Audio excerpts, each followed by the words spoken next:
প্ৰায় 23 লাখ কিমান হাজাৰ টকা ওলাইছে মই জানাত 23 লাখ এণ্ড প্লাছ কিবা এটা টকা ওলাইছে গতিকে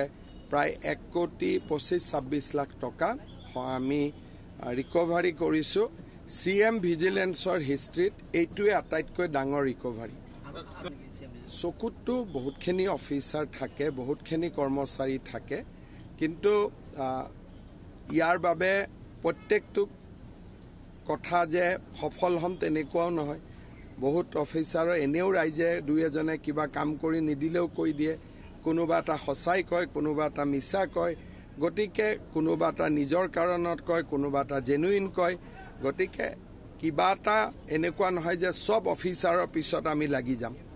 কাৰণ অফিচাৰ সকলোতো আমাৰ অসমৰে মানুহ গতিকে য'ত সিৰিয়াছ অভিযোগ পাওঁ তাত আমি অনুসন্ধান কৰোঁ এইগৰাকী অফিচাৰৰ বিৰুদ্ধে আমাৰ বহুত দিনৰ পৰা চকু আছিলে বৰপেটাত তেওঁ কৰি যোৱা কামবিলাকৰ কাৰণে আমি ট্ৰান্সফাৰো কৰিছিলোঁ আৰু চকু ৰাখিছিলোঁ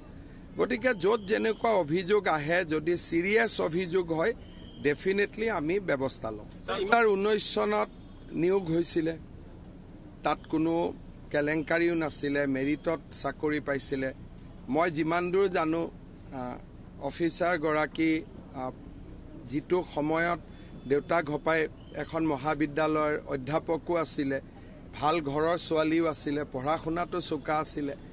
স্কলন হ'ব নালাগিছিল কিন্তু স্কলন হ'ল মানুহে মানুহৰ লগত কথা গতিকে কিছুমানে বিনা পইচাত চাকৰি পায়ো কৰাপশ্যন কৰিছে কিছুমানে একেবাৰে কৰাপশ্যন নকৰাকৈ চলি আছে গতিকে সমাজত পাঁচটা আঙুলি একে নহয় সকলোকে একেটো কৰিব